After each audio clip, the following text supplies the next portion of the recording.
Not now. Get down.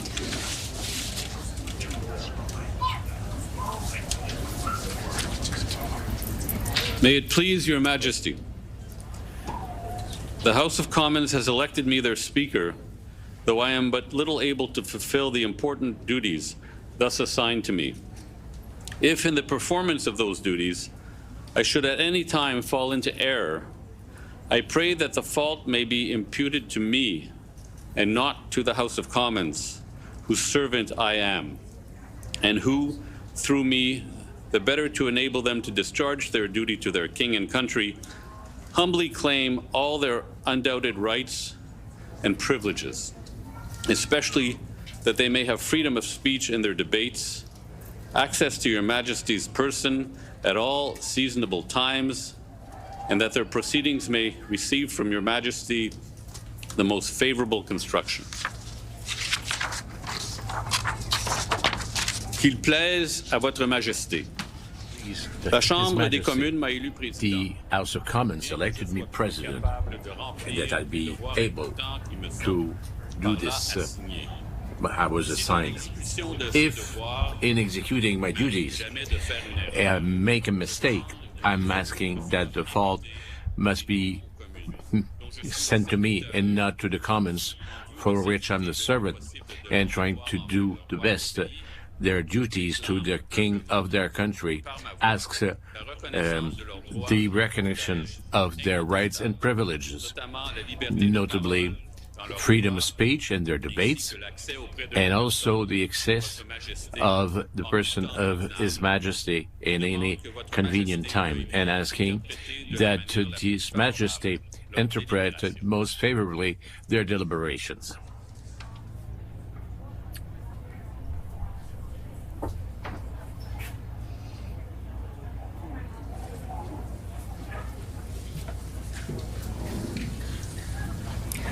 Mr. Speaker, I am commanded by His Majesty the King to declare to you that he freely confides in the duty and attachment of the House of Commons to His Majesty's person and government, and not doubting that their proceedings will be conducted with wisdom, temper, and prudence, he grants and upon all occasions will recognize and allow their constitutional privileges. I am commanded also to assure you that the Commons shall have ready access to His Majesty upon all seasonable occasions, and that their proceedings, as well as your words and actions, will constantly receive from him the most favorable construction.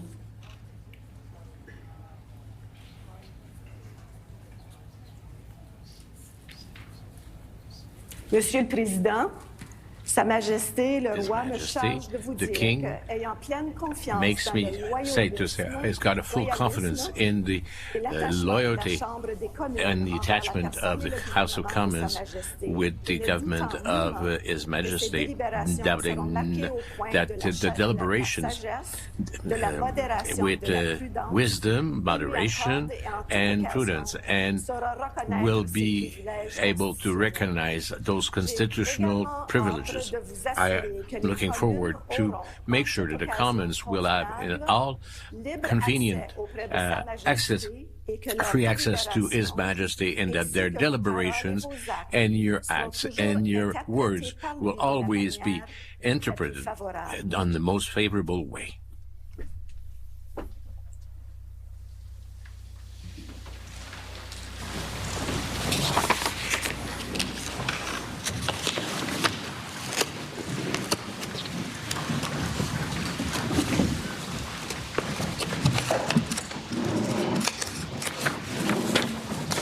Honourable Senators, members of the House of Commons, it is with a deep sense of pride and pleasure that my wife and I join you here today as we witness Canadians coming together in a renewed sense of national pride, unity and hope.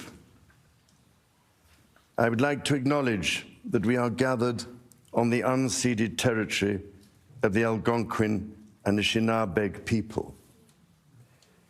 This land acknowledgement is a recognition of shared history as a nation, while continuing to deepen my own understanding, it is my great hope that in each of your communities and collectively as a country, a path is found toward truth and reconciliation in both word and deed. This is my 20th visit to Canada, spread over the course of more than half a century, and my first as sovereign. As I've said before, every time I come to Canada, a little more of Canada seeps into my bloodstream, and from there, straight to my heart. I've always had the greatest admiration for Canada's unique identity, which is recognized across the world for bravery and sacrifice in defense of national values and for the diversity and kindness of Canadians. To the First Nations, Inuit and Métis peoples, you have welcomed my family and myself to your traditional lands with great warmth and hospitality, for which I am humbly grateful. This year, we mark the 80th anniversary of VE Day and VJ Day. On Juno Beach, at Dieppe, on the Somme, at Beaumont-Hamel, at Ypres, and on Vimy Ridge. At those places and many others, forever etched into our memories, Canadians fought and died alongside our closest allies. Aujourd'hui, je vois des élus venant I d'un see bout à l'autre elected du members Canada, from one part of de Canada to the other, Saint-Jean's from St. à John's Terre-Neuve et to Labrador, Newfoundland and Labrador to Victoria en Colombie-Britannique in British Columbia et d'Arviat and Dariat au Nunavut. in Nunavut.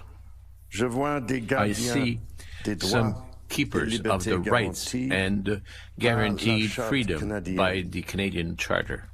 En tant que roi, As je king, tiens à I vous remercier want to de thank vous you mettre au service that you be de at the vos service compatriotes of your d'un bout compatriots ou l'autre from de ce one grand et beau end pays. to the other of this beautiful country. You speak for your communities, representing an incredible richness of cultures, languages, and perspectives. We owe it to this generation and those who succeed us to think and act for the greater good of all. While the world faces unprecedented challenges, generating uncertainties across the continents with regards to peace and stability, economics and climate change, your communities have the skills and determination to bring a wealth of solutions. En encourageant la collaboration et en tenant des débats Encouraging the respectueux cooperation and et debates constructifs, that are vous constructive permettrez and à respectful, ce gouvernement you will d'agir de permit this façon government to act audacieuse et juste with audacity bien and des fairness Canadiens for the et good des of Canadiennes. Canadians. It has been nearly 70 years since the Sovereign first opened Parliament. In the time since, Canada has dramatically changed, repatriating its constitution, achieving full independence, and witnessing immense growth. Canada has embraced its British, French, and Indigenous roots and become a bold, ambitious, innovative country that is bilingual, truly multicultural, and committed to reconciliation. The Crown has for so long been a symbol of unity for Canada. It also represents stability and continuity from the past to the present. As it should, it stands proudly as a symbol of Canada today, in all her richness and dynamism. When my dear late mother Queen Elizabeth II opened a new Canadian Parliament in 1957, the Second World War remained a fresh, painful memory. The Cold War was intensifying. Freedom and democracy were under threat. Canada was emerging as a growing economic power and a force for peace in the world. In the decades since, history has been punctuated by epoch-making events: the Vietnam War, the fall of the Berlin Wall, and the start of the War on Terror. Today, Canada faces another critical moment. Democracy, pluralism, the rule of law, self-determination, and freedom are values which Canadians hold dear, and ones which the government is determined to protect. The system of open global trade that, while not perfect, has helped to deliver prosperity for Canadians for decades, is changing. Canada's relationships with partners are also changing. Il nous faut confronter la réalité. We must face reality. Depuis la Deuxième Guerre Since the mondiale, Second World notre War, monde n'a jamais our été world aussi has never dangereux been et as instable. dangerous and unstable Le as now. Canada Canada fait face is à des défis facing qui, some dans nos challenges vies, that sont sans précédent. are without precedent. Many Canadians are feeling anxious and worried about the drastically changing world around them. Fundamental change is always unsettling. Yet this moment is also an incredible opportunity, an opportunity for renewal, an opportunity to think big and to act bigger, an opportunity for Canada to embark on the largest transformation of its economy since the Second World War. A confident Canada, which has welcomed new Canadians, including from some of the most tragic global conflict zones, can seize this opportunity by recognizing that all Canadians can give themselves far more than any foreign power on any continent can ever take away. And that by staying true to Canadian values, Canada can build new alliances and a new economy that serves all Canadians. The Prime Minister and the President of the United States, for example, have begun defining a new economic and security relationship between Canada and the United States, rooted in mutual respect and founded on common interests, to deliver transformational benefits for both sovereign nations. Simultaneously, the government is reinforcing its relationships with the commercial partners and trustful allies. Make sure that Canada has what this world needs and defending the values that people respect. Canada is ready to start a coalition of nations that will share these values, that believes in cooperation, international cooperation, and free trade of goods and of services and ideas.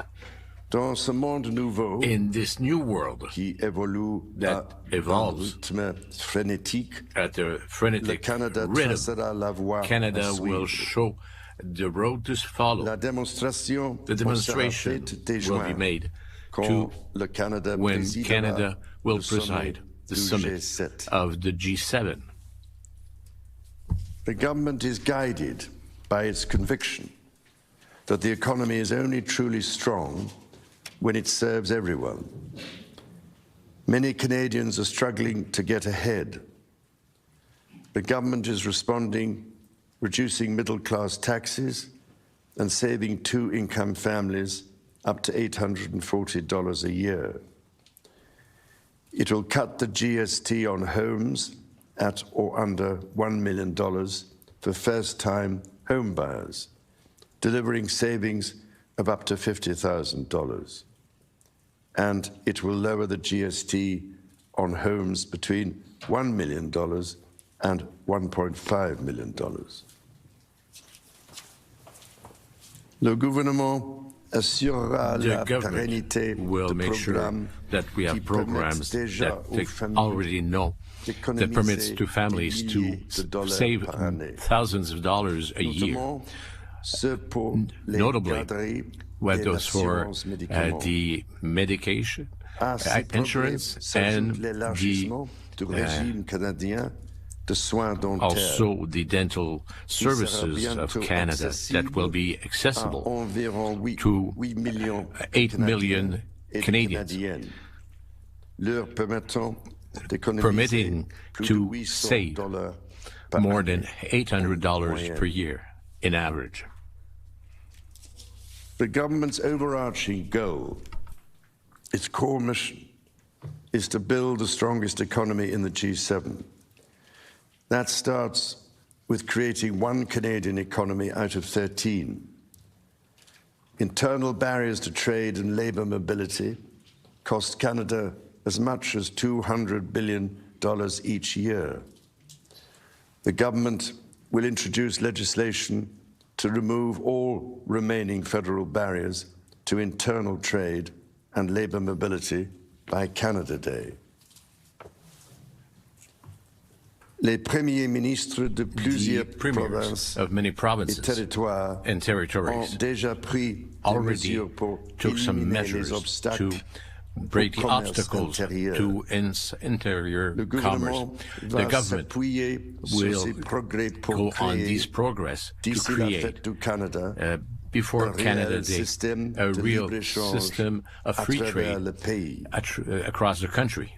It's efforts that are essential to permit for Canada to realize all its potential on an economic level. But that's not sufficient.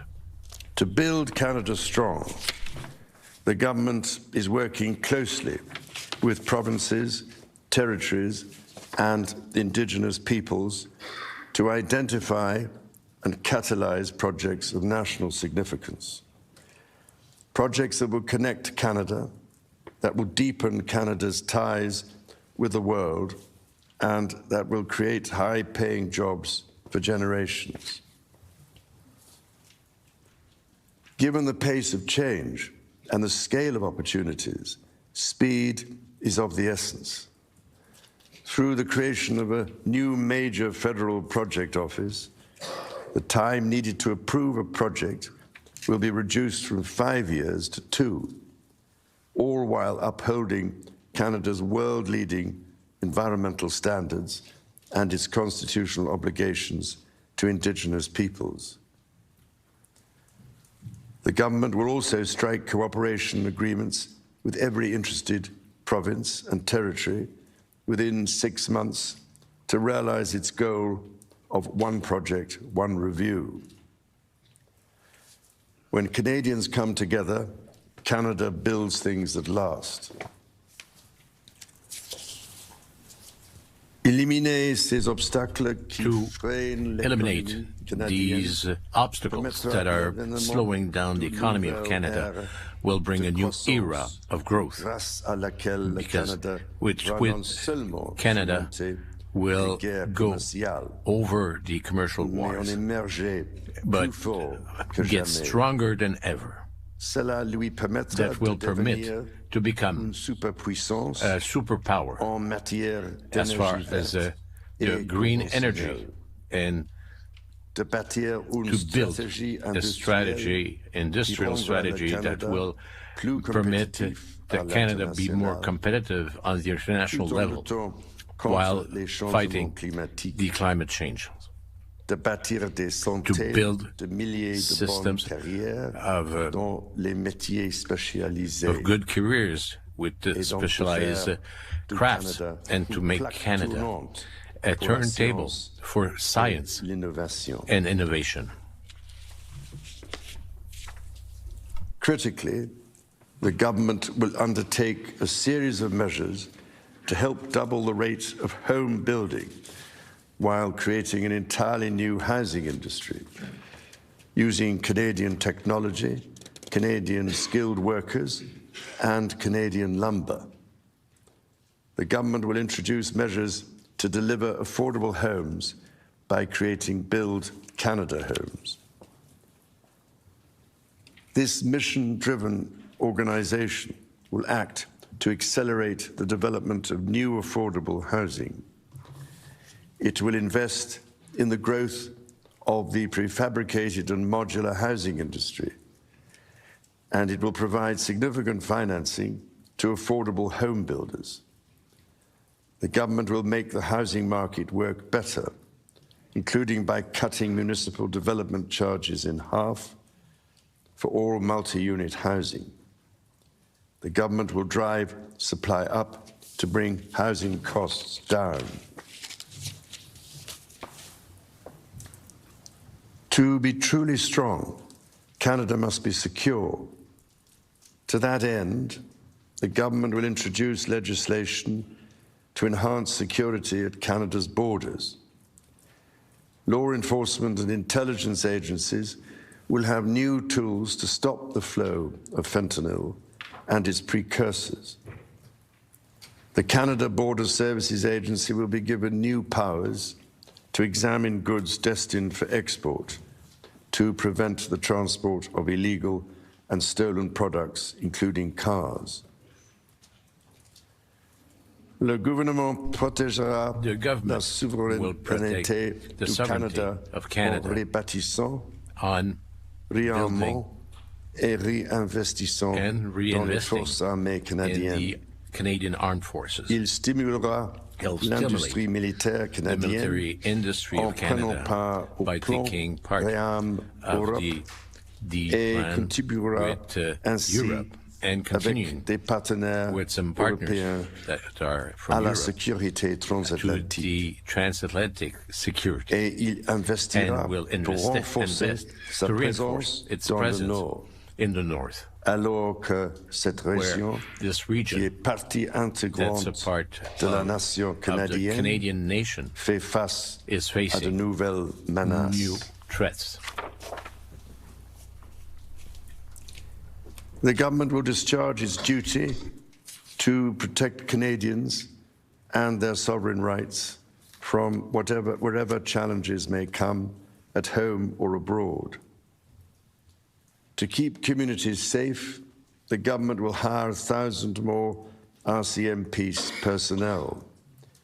It will change firearms licensing and strengthen enforcement of yellow and red flag laws.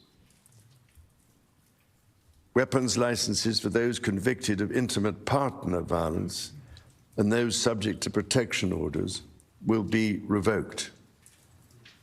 Through the deployment of scanners, drones, and helicopters, additional personnel, and canine teams, the government will stem the tide of illegal guns and drugs across the border. It will take these steps while protecting the rights of law-abiding gun owners and Indigenous peoples' long-standing hunting traditions. The government will bring a renewed focus on car theft and home invasions by toughening the criminal code to make bail harder to get for repeat offenders charged with committing these crimes, along with human trafficking and drug smuggling. During this time of great change, Canadians are uniting behind what makes Canada unique. La langue française, the French language, and the Quebec culture are the heart of the Canadian identity. They define the country that Canadians and me love so much. Canada is a country where we respect and celebrate the official languages and the indigenous languages. The government is wants to protect the institutions that make these cultures are shining and these identity in the entire world, like CBC Radio-Canada, protect what gives us access, some fresh food and quality food, some agricultural producers, and protect the management of the offer. Nature is core to Canada's identity. In 2022, Canada convened COP15 in Montreal, which concluded with 196 countries striking a historic agreement to protect 30% of their lands and 30% of waters by 2030. To this end, the government will protect more of Canada's nature than ever before through the creation of new national parks, national urban parks, marine protected areas, and other conservation initiatives. The government will always protect the rights and freedoms that the Charter guarantees for every Canadian. The government will be a reliable partner to Indigenous peoples, upholding its fundamental commitment to advancing reconciliation. Central to this commitment is the creation of long-term wealth and prosperity with Indigenous peoples. For that reason, the government will double the Indigenous Loan Guarantee Program from $5 billion to $10 billion, enabling more Indigenous communities to become owners of major projects. As Canada moves forward with nation-building projects, the government will always be firmly guided by the principle of free, prior, and informed consent. Canada's immigration system has long been a source of pride for Canadians and of dynamism for the economy. The government is dedicated to rebuilding the trust of Canadians in immigration by restoring balance to the system. Le gouvernement instaurera une limite sur le nombre de travailleurs étrangers temporaires et temporary workers and international students, establishing a ceiling that will, starting in 2027, will be below 5% of the Canadian population. Simultaneously, he will bring the best talents in the world to build the economy, and will make it known to Canadians that are working in foreign countries, if they want to come back to the country, there's no moment better to do. In all these actions, the government will be guided by a new fiscal discipline. Spend less so that Canadians can invest more. Day-to-day government spending, the government's operating budget, has been growing by 9% every year. The government will introduce measures to bring it below 2%. Transfers to provinces, territories, or individuals will be maintained.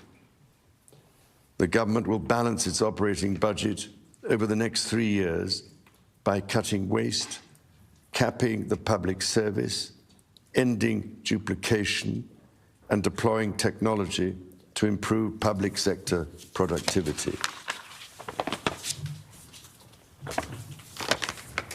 In parallel, the government will take a series of measures to catalyze new investment, to create better jobs and higher incomes for Canadians. The scale of the government's initiative will match the challenges of our times and the ambitions of Canadians. Honourable Senators, members of the House of Commons, when my dear late mother addressed your predecessors 7 decades ago. She said that in that age and against the backdrop of international affairs, no nation could live unto itself. It is a source of great pride that in the following decades, Canada has continued to set an example to the world in her conduct and values as a force for good. À vous, To you et à l'ensemble du peuple canadien, and to the mon épouse et Canadian moi-même people, my wife and adressons myself, nos are sincères addressing remerciements our pour sincere cet thanks accueil for des plus chaleureux. that more welcome, As more the anthem reminds warm us, welcome. True North is indeed strong and free.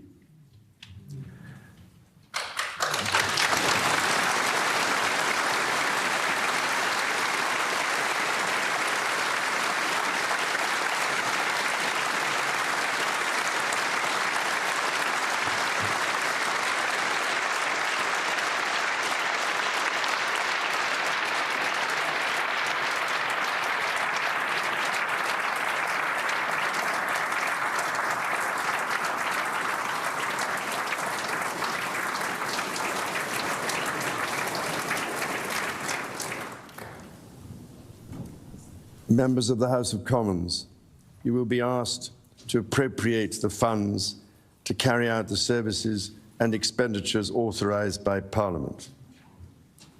May you honor the profound trust bestowed upon you by Canadians. And may God bless and guide you in all your duties.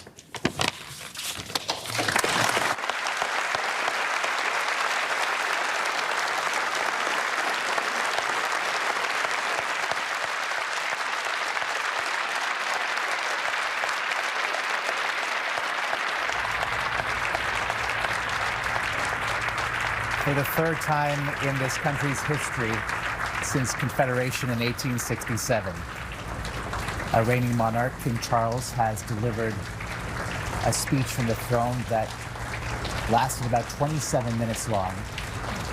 And essentially was in 2 parts. The first part about Canada and its place in the world, given the political context of the tensions between Canada and the US.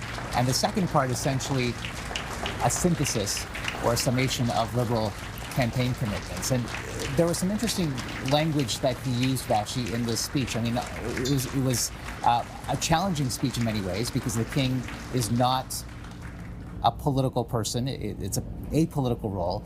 And at the same time, he had to acknowledge what was happening between the 2 countries. And so there were several references, right? There's references to Canada's unique identity, the fact that there was a system of open global trade that, while not perfect, has helped Canada to deliver prosperity. We must be clear-eyed. The world is more dangerous and more uncertain, and that Canada is ready to build a coalition of like-minded countries, allies with like-minded countries. So he mentioned the President of the United States. He did not mention Donald Trump by name, and was walking that line between affirming Canada's identity, acknowledging the tensions between the U.S., but not sort of overtly being critical of the U.S. president. Yeah, I thought the moment of the speech is actually what's on the banner at the bottom of the screen, just before the conclusion of it, when the king said the true north is indeed strong and free, and there was sustained applause from the people who had gathered.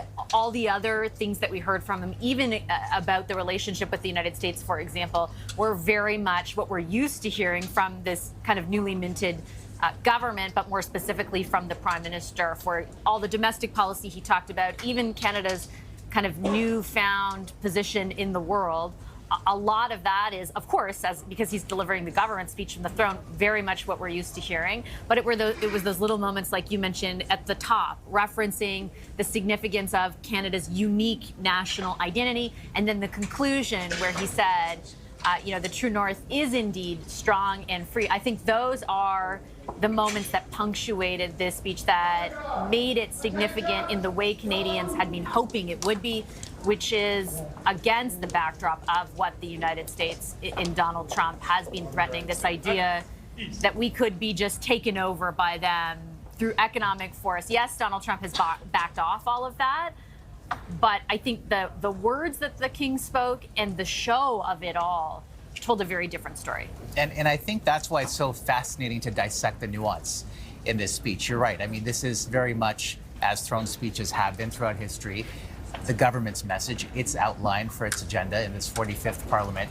But in this case, you've got a sovereign, you've got the monarch delivering the speech, and it was fascinating to hear how personal he got. And there's not a single word in this speech that was uttered through the king's mouth that would not have had to be approved by the palace. And so the fact that he, acknowledged the tensions to the extent that he did was significant. And it was significant that it was the king uttering this message.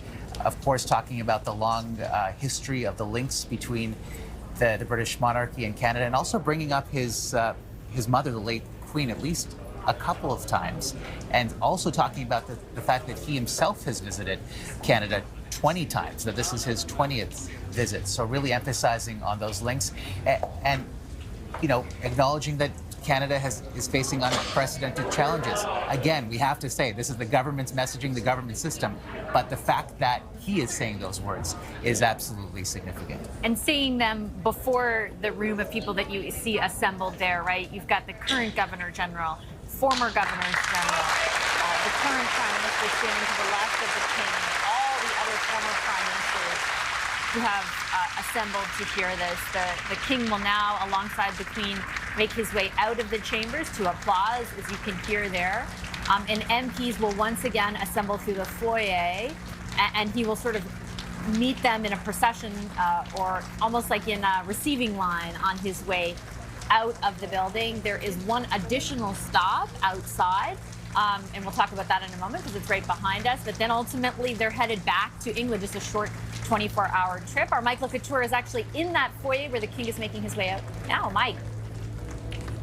Yeah, hi, Vassy. As you said, the MPs have gathered out here. They started gathering at the beginning of the speech, actually, to try and get a spot. A number of Conservatives, I saw Andrew Scheer, Adam Chambers, they had said to me, look, we couldn't even get anywhere close, so we're just going to hang out here and wait. I'll just step out of the way so you can see all of the MPs that are gathered here.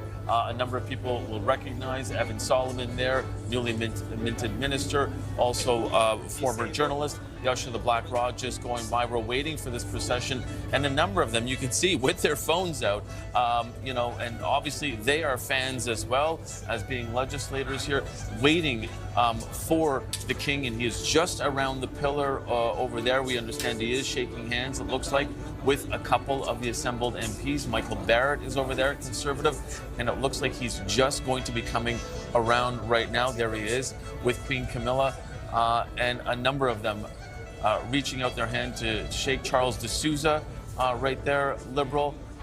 And it's interesting to see how these MPs, who of course are going to have to get to work in the next day or so, they are lined up here waiting for this moment to see the royals and really to have an exchange with them. Patty Haidu is there as well. I see Karina Gould, Ron McKinnon, and just waiting for that interaction that they can have as he passes right in front of our cameras here. There he is, shaking hands with Evan Solomon and Adam Van Couverden, and it's just that moment, right, that they all want to have and they all want to share with the royals, that they've been waiting for here for a little while. And to your point, Vassy and Omar, what struck me in terms of the actual message was that last one, because it was, in his words, it was when he spoke about his late dear mother addressing the predecessors 7 decades ago. She said that in that age, against the backdrop of international affairs, no nation could live unto itself. It is a source of great pride that in the following decades, Canada has continued to set an example to the world in her conduct and values as a force of good. And then he mentioned that in the anthem that reminds us the true North strong and free.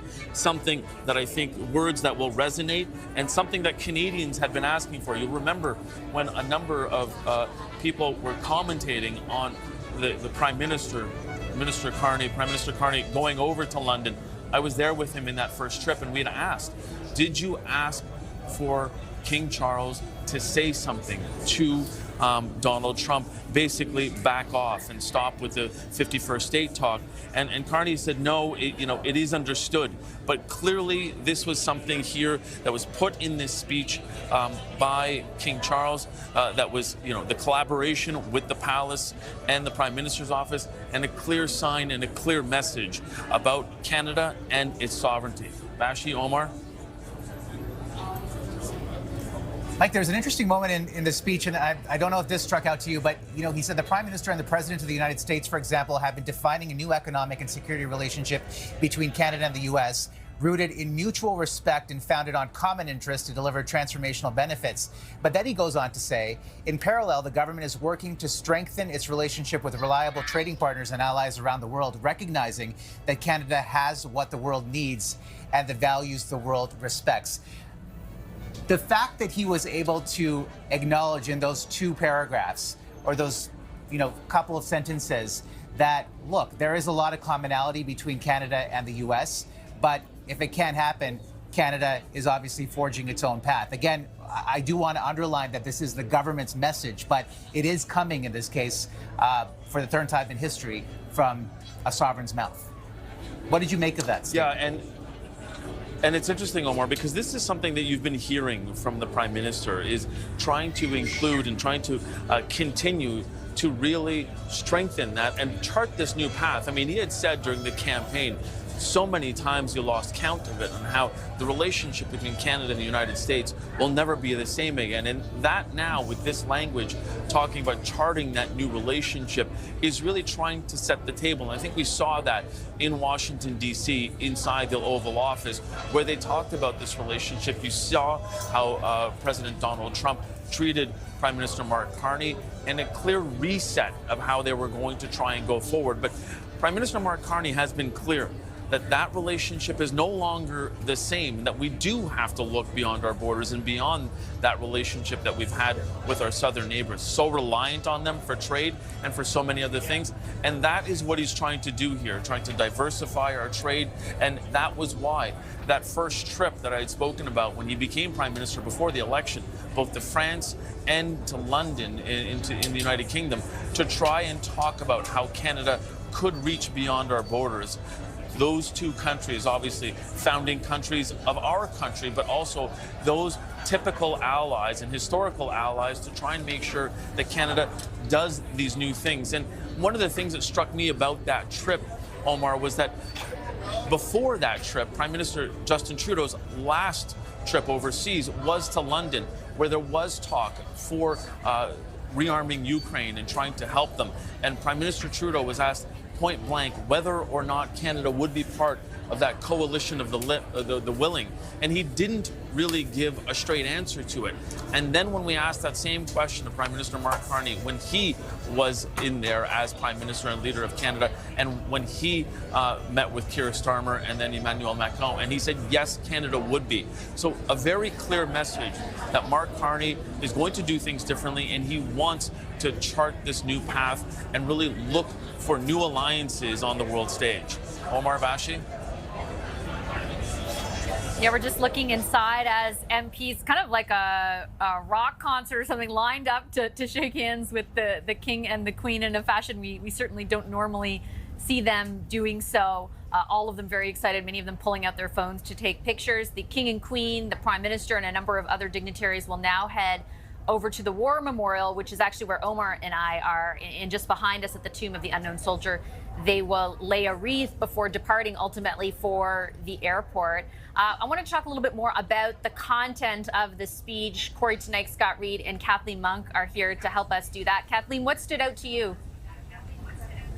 Well, the line that you mentioned, of course, we were all waiting for it, and that's what the applause gave it, that the true North is indeed strong and free, where the King ended the throne speech. But there was lots of interesting policy nuggets, for sure, beyond the signal of our own sovereignty. I think, actually, if you are from the defense or security sector, you're pretty happy listening to that speech. Lots of new commitments to hire new RCMP officers, for a new bill for the border agency to allow them them to search new exports. Also, there's actually a commitment in the speech to join rearm Europe. So lots of defense commitments there, including rebuilding our army. Not a lot if you're looking for any mentions on healthcare or on employment insurance. If people are in fact concerned about a possible upcoming recession, not a lot there either for folks to chew on. But I guess the one takeaway beyond the True North is indeed strong and free line. I look at the cover that Prime Minister Carney chose to put on the front of this speech from the throne, an image of a backpacker with a big Canadian flag hanging off the backpack, climbing in Grossmorn National Park in Newfoundland. A really strong Canadian message about exploring and the future for Canadians. And that's a future that, as outlined in the throne speech, also includes things like attracting more talent, right? Trying to convince some expats, people who've moved abroad, to come back to Canada to strengthen our country and grow our economy. So lots of positive stuff in the speech. Only one real applause line for the king, but interesting nonetheless. Corey, what's your read on the speech? Well, I thought it was a very carefully crafted speech. I think a very ambitious speech, but I think in ways, as you mentioned earlier, Vassy, that we've seen before. But it is an ambitious plan, and it's one that's leaning heavily on Canadian self-reliance and creating some separation between us and the United States in some areas that we're not used to having it. But at home, what a departure from the Trudeau era. Some of the things being talked about, speed of approvals on resource and energy projects, really going after internal trade, dealing with crime.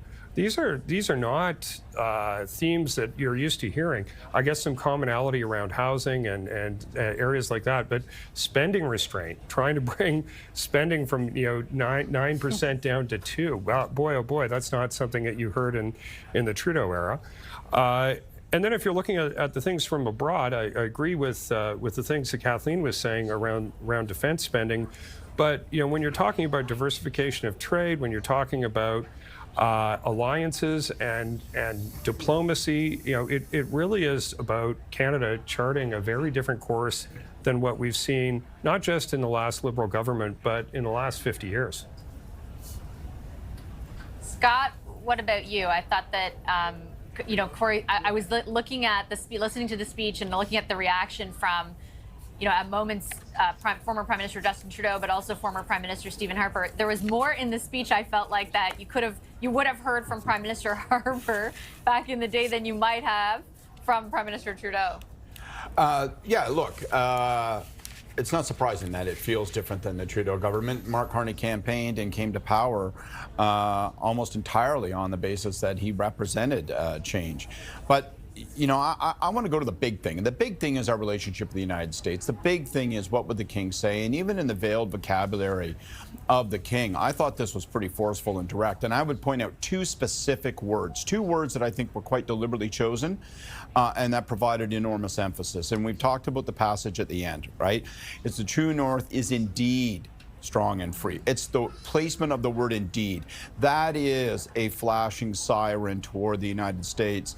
That is an expression of muscular independence. And then earlier in the speech, we're talking about how Canada can retain for itself and how it can maintain what any foreign power on any continent might take away. And I think that that phrase, any continent, again, that word any inserted there, because when we talk about those things, that sort of sounds like a familiar phrase, except for the fact that our minds are cast to some overseas threats. When we say any continent, it's clearly meant to communicate that these days the hostilities come from Donald Trump in the Oval Office, here on our shared North American continent. So I thought that it was pretty explicit by the standards of regal communication.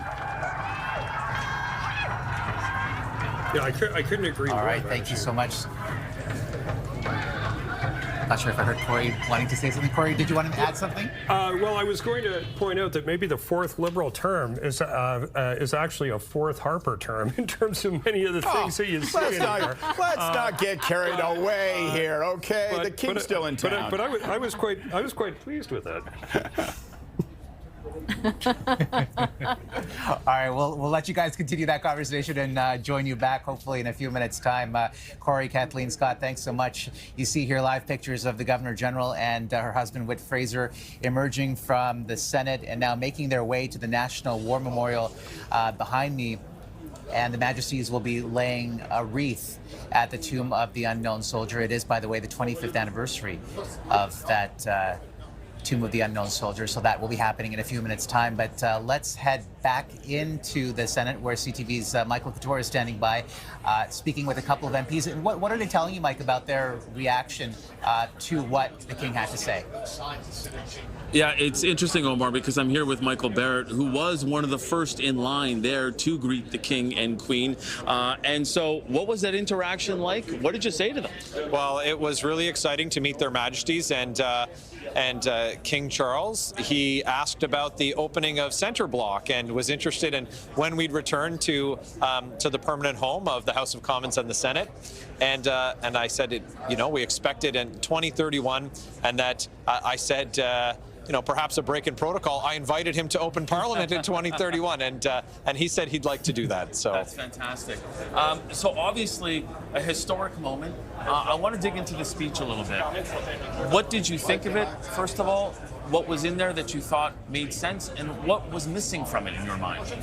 Well, it's really important coming out of an election that we see a plan from the government.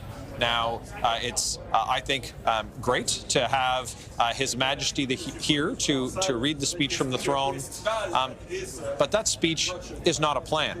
And so today is great to demonstrate Canada's enduring connection, Parliament's connection to the Crown, and how that strengthens our democracy, but it doesn't lay out how it's going to strengthen our economy. We need to see what the government's plan is to reduce their inflationary spending, to help the cost of living challenges that Canadians have. How are they going to fund the programs that they allude to in this speech from the throne, whether it's on housing or on making our communities safer with changes to bail laws? So those details really are contained in a budget document, and that's what Parliament should be dealing with. That's what the House of Commons should be seized with over the next 4 weeks, but really over the next few months, though the Prime Minister plans for Parliament to recess at the end of June.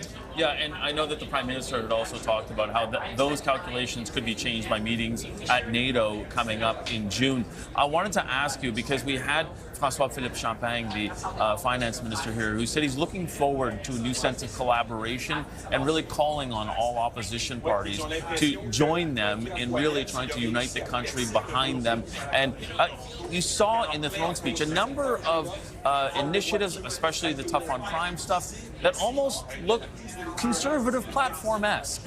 What did you think of that? Well, I think that some of the best ideas that we saw in the Liberal platform and in the speech from the throne were lifted from conservative policies, and that's great.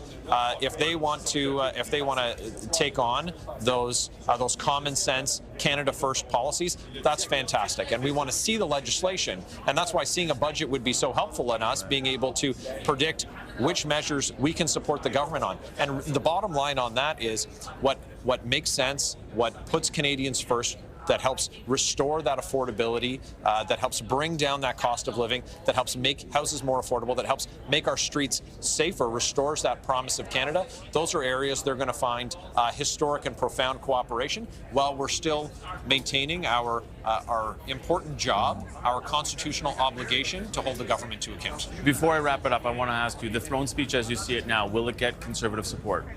We're going to have to see what the implementing legislation is that goes behind all of the policies that were proposed today. So we're hopeful that the government will put forward a plan that we can support, and the key criteria for that have been well laid out. They know what to expect from us, and it's really all about putting Canada first, putting Canadians first. Okay, I appreciate your time. Michael Barrett, Conservative MP, who got to meet the Royals earlier today. Send it back to Vassy and Omar.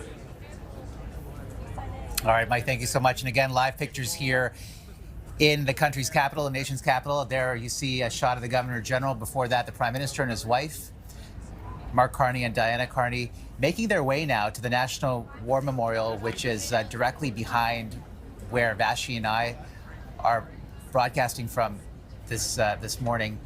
And from there, we know that Their Majesties will lay a wreath at the Tomb of the Unknown Soldier.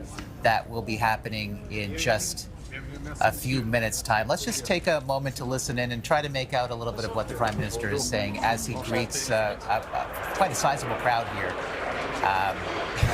in Ottawa. It looks, though, that the shot has now changed back into the Senate building, where the King is now departing with the Queen. Let's listen.